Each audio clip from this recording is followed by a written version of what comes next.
सिन्नर तालुक्यातील कोनांबे गट नंबर 503 तलाठी अहवालाप्रमाणे गवतपड वरिष्ठांची अजूनही पाहणी नाही। शेवटी दिले पुन्हा जिल्हाधिकाऱ्यापर्यंत निवेदन। सिन्नर तालुक्यातील कोनांबे गावामधील गट नंबर 503 मध्ये पीक पेरा लावण्यासाठी शेतकरी मारतोय हेलपाटे।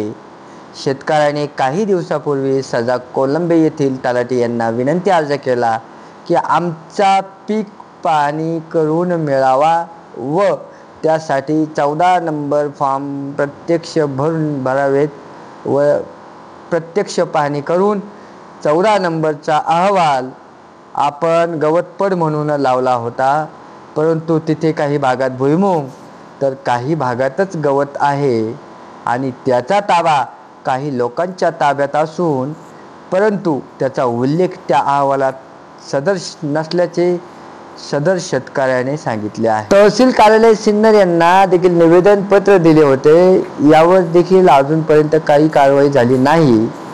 म्हणून 30/10/2025 रोजी संबंधित शेतकऱ्याने तहसील कार्यालय, विभागीय कार्यालय व जिल्हाधिकारी कार्यालय नाशिक यांच्याकडे दाद मागितली आहे, परंतु तू एका निवेदनातून सर्वसामान्य शेतकऱ्याची व्यथा जर साध्या निवेदनातून सुटत नसेल तर त्याला मात्र पायपीट करावी लागत असेल तर शेतकऱ्याचे काय होईल हा प्रश्न अनुत्तीर्ण आहे। परंतु ज्या शेतात भुईमुग असताना जिओ टॅग फोटो व व्हिडिओ याचे पुरावे देऊन देखील तलाठी मंडलाधिकारी यांनी कुठल्याही प्रकारची दखल घेतलेली नाही। म्हणून या शेतकऱ्याने पुन्हा जिल्हाधिकारी कार्यालय, विभागीय अर्थात प्रांताधिकारी कार्यालय व तहसील कार्यालयात ठिकठिकाणी पुन्हा स्मरणपत्र दिले आहे।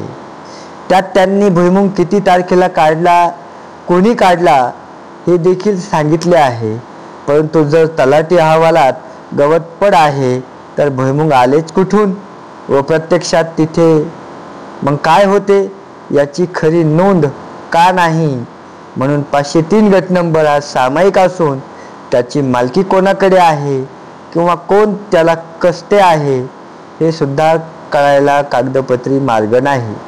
मात्र कसणारा आहे तिथे आणि खरा मात्र वंचित आहे, तर प्रशासकीय अधिकाऱ्यांनी प्रत्यक्ष येऊन पाहणी करून सदर अहवालात दुरुस्त करावी अशी मागणी शेतकऱ्यांनी निवेदनातून केली आहे।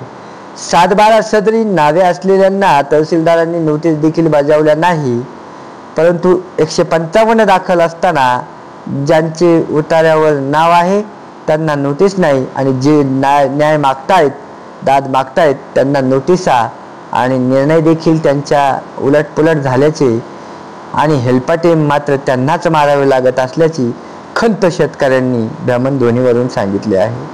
मात्र जिथे सध्या जमीन कसली जात आहे तेथील सबळ पुरावे देऊन देखील अजूनही तलाठी, मंडलाधिकारी आणि तहसीलदार ज्या व्यक्तींवर 7/12 भोगवतदार सदरी नाव आहे त्यांना का बोलवले जात नाही अशा देखील प्रश्न इतर वारसांना पडलेला आहे व इतर वारस नाव लावण्यासाठी 155 ची दुरुस्ती करण्यासाठी प्रयत्न करतायत। त्यांच्या विरोधात मात्र निकाल येतो, ते 14 नंबर फॉर्म पण भरत आहेत। कार्यप्रणालीवर मात्र प्रश्नचिन्ह अजूनही आहेत। बघूया आता वरिष्ठ देखील या तक्रारीकडे काय भूमिका घेतात। वंचित शेतकऱ्याला न्याय मिळेल का याकडे मात्र लक्ष देणे गरजेचे आहे।